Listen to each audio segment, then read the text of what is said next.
Dark Souls is a game that has gathered a cult following over these past 14 years. Even someone who doesn't play games has likely heard of Dark Souls. Gamer time. This game has made careers, if that be streamers trying to beat the game without getting hit, or beating the game at all.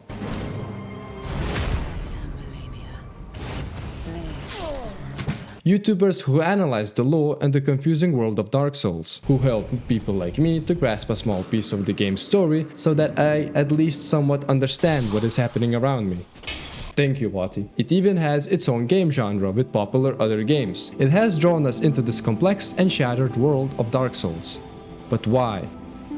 And how? This game was a fucking mess when it came out, barely running on 30 frames on PlayStation 3 and Xbox 360. The bosses are ridiculously hard, even the basic rat beats your ass with no mercy.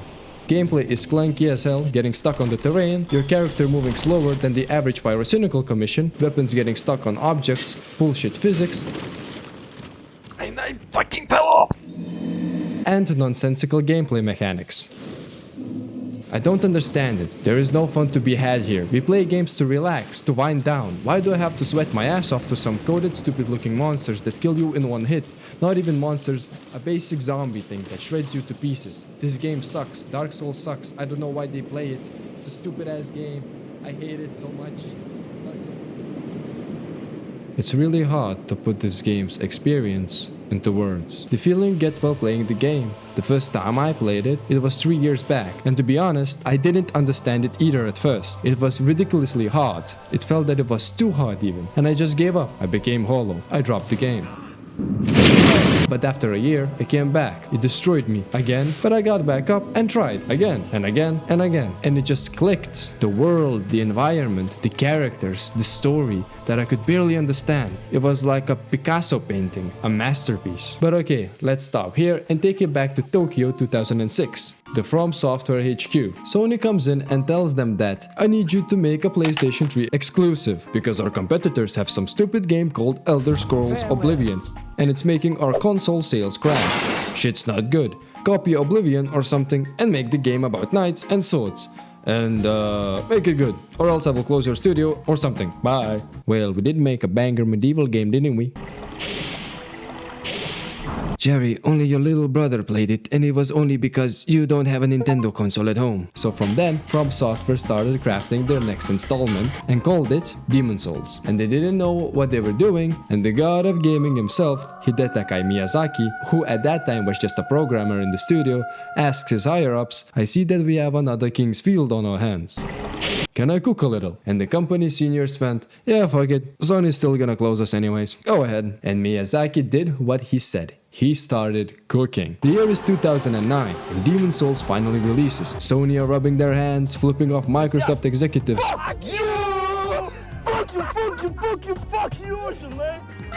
Because they have made the Oblivion Killer. They have made the bomb. They have made Demon Souls. No one liked it. People said the game is too hard, and critics said it's the worst thing they have ever laid their eyes on. Sony didn't want to publish the game to Western audience because they thought it was too hard. Or in the words of the CEO of Sony, this is crap. This is an unbelievably bad game. But two companies, Atlus and Bandai Namco, said it, fuck it, we ball, and helped From Software release Demon Souls in America and Europe. So the mood in From Software studio was gloomy. But Miyazaki, the Chad that he is, said, okay guys, let's cook one more time. Trust me, we got this. I know everyone hates our new game because it was extremely hard, but let's make another one. But this time, even harder. And after some time, Miyazaki and his team started to craft a little game called Dark Souls. And they didn't even know that at that time, when they were making their new game, Demon Souls started to gain attraction in Europe and the US.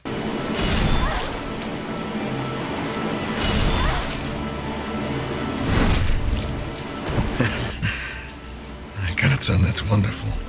On release in the US, IGN gave that game a 9.4 and said it was one of the most rewarding and challenging PlayStation 3 games. As well, the game sold 250,000 copies, surpassing Atlus expectations. The same goes for Europe as well. But both companies forgot to tell that to Miyazaki, who still thought that everyone hates Demon Souls. But that didn't stop him from making Dark Souls. Oh no. He and his team were brainstorming ideas and putting them into the game. The final day comes. It's 2011, and with low expectations, Dark Souls releases to the public. And people actually love it. IGN, GameSpot, Metacritic, all praising the game for its world and gameplay, saying it's an art piece made into a game. Everyone in From Software are now praising Miyazaki for his original and unique way of the game. Even Sony coming back and saying, "I always believed in you guys, there was no doubt in my mind ever." Want to work on a game in the future that will release on PlayStation 4 exclusively, that will become the best game on our console, and after the fans beg us to remaster the game on to PlayStation 5, we will just ignore them? What? Nothing. Good job, guys. Good job. So that's how the game came to existence. And if not for Miyazaki's determination, we wouldn't have any of the Soulborn games. Well, except Demon Souls. But okay, that was in the past. How about now, the present? We answered how Dark Souls got to our PCs or consoles, but we still need to answer why. Why do we even play it? Why did people get hooked on it and are saying it is a masterpiece? It's a punishing game with no mercy. Games are used to relax our brains and a way to escape our cruel world, but we decide to jump into an even more cruel world. Well, to answer this question, we have to take a closer look at Dark Souls itself. Well, to understand the lore of the game, you need to either read a whole book of Wikipedia articles and item descriptions, or just watch 40 hours of Vaati's videos on it. So if you want a deeper dive into Dark Souls story, I will link one of his videos down in the description below. But the basic premise of the game is that you are the chosen undead, a remnant of a person that is cursed with the dark sign that forbids you from death. Every death, you're reborn like everything else in Lordaeron. You can't die, and you're chosen to end this curse, to link the flame and start a new age without this curse. And you make your way through the bosses that get in your way. After escaping Undead Asylum, you meet with the crestfallen warrior that gives you an idea of your first objective. You need to ring the 2 bells of awakening, and how he said it, something might happen. But to ring the bells, you first have to defeat 2 bosses: Bell Gargoyles on the roof of Undead Parish and Quelaag in Blighttown. Oh, and you might ask, what is Blighttown? It's like Birmingham, but with friendlier neighbors and more natural sunlight. After you do that, something does happen. You awaken Tramp, a big lizard-looking thing. What the fuck? That look like a fucking lizard. That tells you are chosen to succeed Lord Gwyn, the king that is protecting the first flame. But sadly, he became hollow, and you, the player, have to kill him and link the first flame, or let the Age of Darkness consume this world. But before all of that, you need to get a Lord Vessel. Yay, Lord Vessel, finally. From Amazing Chest Ahead to gain access to Kiln of the First Flame, the location of Lord Gwyn. But to get the Lord Vessel, you need to throw down with the 2 coldest bosses in all of From Software's catalog, Orenstein and Smaug. You can either fight him solo or engage in jolly cooperation with the best boy of Dark Souls, Solaire of Astora. I dare you to go any video about Dark Souls or even this video comment section and say something bad about Solaire. In 3.4 seconds, you will have a guy with a sun profile pic replying to you with your home address, your full government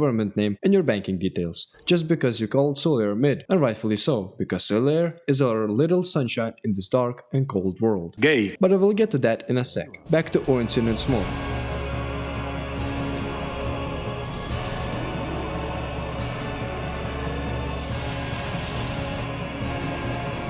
Why I personally like this boss battle is because it is very different from any other bosses, because most of the time it's 2 versus 1. Both bosses have different fighting styles, Orenstein being fast and unpredictable with his attacks, catching you off guard when you want to heal or put some distance in between the 3 of you. Smaug being this really slow powerhouse that can easily crush you with his hammer, having these ground smash attacks that forces you to keep your distance. Both of them working together to create this battle dynamic that playing for the first time is a challenge to get used to, and after you do kill one of them, the other one powers up, and depending on who you kill, you get a different power-up animation that shows you impactful character details about both of them, with Orenstein being more elegant and respectful, showing honor to his fallen comrade that signifies his knight-like behavior and high moral stance. Smaug, on the other hand, crushes still alive Orenstein with his huge hammer, showing lack of respect for his partner, demonstrating his ruthlessness, cold executioner-like behavior to the player. I do like Orenstein way more than Smaug, but because I was playing as a strength build,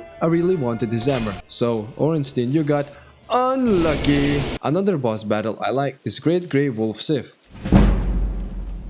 It's a huge wolf that is protecting his master's Artoria's grave. This boss fight has actually two unique cutscenes. The first one is the default one, where you just open the door and walk up to Artoria's grave and the wolf jumps you with a huge ass sword. But, and stay with me here, if you go to the Darkroot Basin, run past the Crystal Giant, defeat a 7-headed Hydra, Fucking big as hell, goddamn. you leave, come back, now defeat the Golden Crystal Giant to free a woman who came from the past. She tells you that she needs help in her home world. You now go to Duke Archives, kill a random Crystal Giant there to get a broken pendant. With this pendant, you go back to the place where you defeated the Golden Crystal Giant. Instead of the giant, now a portal opens up where a giant black hand reaches out and sucks you in. Now you teleported to the past yourself, you kill a lion bird thing, run past some enemies, go to the Colosseum, fight Artorias himself, the dog's owner, kill him, traverse into the abyss yourself to find the big bad guy that is consuming this world, Manus, kill him and save the dog from going insane like his owner. And now, if you go fight Sif after doing all of that, you get a different cutscene. Yay! Isn't Dark Souls fun and not confusing at all? The cutscene is kinda sad. Sif remembers you and is thankful for saving him, but he must protect Artoria's grave from any intruders. So unwillingly, he picks up his sword and the battle starts anyway. And if you're asking, can you not fight Sif at all? The answer is no.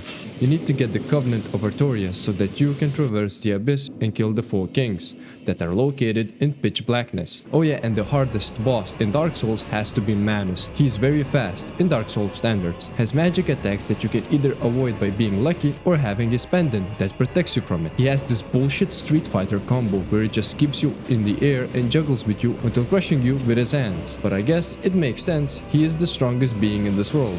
Well, beside the dogs. Okay, back to the main story. After you beat Orinsin and Smog, you get the Lord Vessel from Guinevere that progresses your story and also lets you travel between bonfires with a click of a button. And for those who have never played Dark Souls, bonfires are like your checkpoints, where you can heal or upgrade your character. And after you do die, it respawns you to the last bonfire you visited. So now, finally, you can go and fight Lord Gwyn. And no, I lied. Now you need to get 4 Great Souls. And you get them by killing 4 bosses. Seed, the Scaleless Dragon, Gravelord Nito, the 4 Kings, and Bed of Chaos, all of them being in the worst places in the game.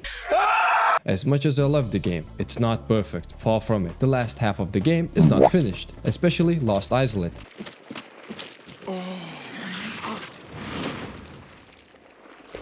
What? Maybe for time constraints or some other factor in the company, this part of the game is janky and unfinished. Yeah, it's better to get hit by your fucking fire attack than your fucking hand. Damn. The bosses being kind of underwhelming. The last boss, Bed of Chaos, either being the most easiest boss or the most bullshit frustrating thing you can ever face off against. I'm not joking. Oh damn, and the run back to the boss is an equivalent of running a marathon in Australia on the nicest day. We even have kangaroos too. The location itself feels empty with random enemy placements, but those enemies are reused bosses from the first part of the game. Well, we could say that it's intentional and it shows your characters and the player's growth. That the foes you struggle against in the beginning of the game have become like any other basic enemy that you kill without thinking, acknowledging your skill improvements as a player and your character's strength, but probably that wasn't the case, and they just slapped some used assets, added lava, spammed some enemies and called it a day. And the Tomb of the Giants, like the idea of making the whole world artificially dark sounds good on paper, but it's very frustrating when you actually play it, stumbling around the place like your drunk uncle and accidentally rolling down the stairs while trying to find the damn light switch. So, after you manage to finally defeat all those bosses, you get their souls. Come back to Fram, he gobbles you up, spits you out. You put the 4 souls into a big bowl, and now, after all of your suffering, you can go and fight Lord Gwyn. Oh no, he's gonna... That is the most basic story explanation of Dark Souls. So now that we understand the premise of Dark Souls, how me, you, or anyone fell in love with this unforgiving and extremely difficult game. As I mentioned earlier, we play games to relax, to cool off after a long day of work or school, or just to forget unpleasant human interactions in general.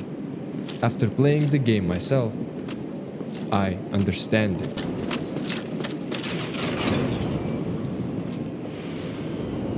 I get it. As I see it, this game has 3 endings: linking the first flame, sacrificing yourself to continue the cycle of fire, following the traditions that the gods of this world have laid out for us. The Dark Lord is the second ending, where you abandon the flame, letting her to fade away, bringing the age of darkness onto the world, bringing back death, but in the process letting the abyss slowly to consume this world. And the third ending is going hollow, dying over and over again until you lose the last fragments of your remaining humanity. But wait, you can die infinite number of times in Dark Souls, you will never go hollow. So what, I'm just lying to you all? No, going hollow is you, the player, giving up on the game. The deaths chip away not some in-game sanity meter that is tied to your character, but your own motivation and determination to beat that enemy, to beat that boss, to continue this journey. So, to conclude, in-game deaths challenge your determination and your resolve to keep going. Albert Camus was a famous French writer known for his noble works like The Stranger, The Rebel, and The Plague. But the one that stood out for me, that I think is connected to Dark Souls, was the myth of Sisyphus. The myth itself is about a man, Sisyphus, who was punished by gods to a never-ending torment. He was damned to push a huge boulder up a steep cliff, and right at the top of the cliff, the boulder would come crashing down, forcing him to start over again. Albert Camus states that the struggle itself towards the height is enough to fill a man's heart. One must imagine Sisyphus happy, implying that Sisyphus, surrounded by an absurd world, finds his own meaning and purpose, that the only way to defy his suffering is to continue. That is absurdism. And you might ask, what the fuck is this? I didn't come here to have a philosophy session. I came here to see a big man bang bigger stuff with a big hammer. What the fuck? But what if I told you that this heavily ties into Dark Souls, in my opinion? We are like Sisyphus. Killing all these enemies doesn't really matter. When you die, and you will die, they respawn anyways. You die to a boss just to run back to him again, and die not making any more progress, and you repeat that process until you break.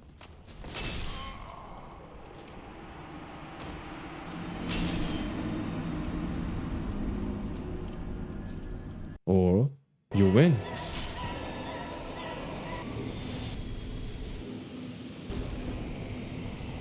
We played Dark Souls for the rush that you get after defeating that boss, that you gave your sweat and tears to while fighting. We are playing Dark Souls for the experience that it gives us, that feeling of despair turned to joy after you conquer your obstacles. I have heard stories of Dark Souls curing depression. Like, yeah, it sounds funny when I put it in this context, but sometimes all you need in life is a sense of accomplishment and that pride in yourself while saying, I beat him, I did it, it was all me.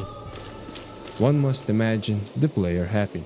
The feeling of the world that Miyazaki built is in a strange way comforting and full of detail. The characters. And good day to you. I'm Donald of Xena. I'm just a peddler of sorts. The music.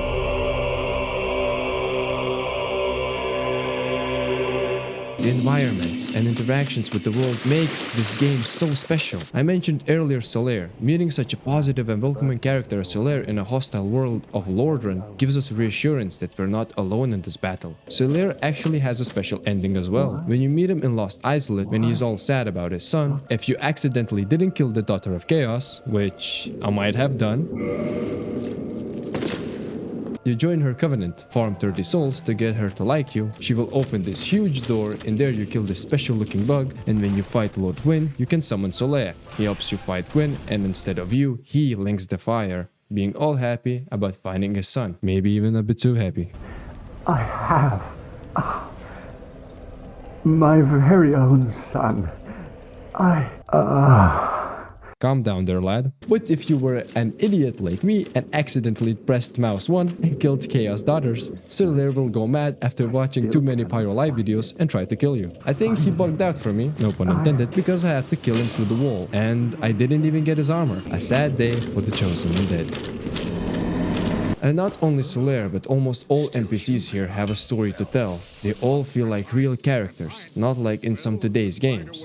Yeah, I was like, yo, bro. And yo, check this, bro. He was all like, if you know, bro. And you know what I said? Bro! You can take yourself out! For example, the crestfallen warrior that you meet when you start the game reacts to you and your progress, commenting on you and your gear. You're practically hollow. Don't you ever repair your weapons?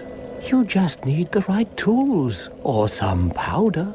If you keep swinging those scraps around, you'll be mistaken for a hollow. And this game is full of details, just like these, from a soldier to a blacksmith to a blind bowman, all of them bringing life to Dark Souls. And with the accompanying soundtrack of the game that is tailor-made to a boss or an area in the game, setting the mood and letting us feel more immersed in the surrounding world. It is truly something special.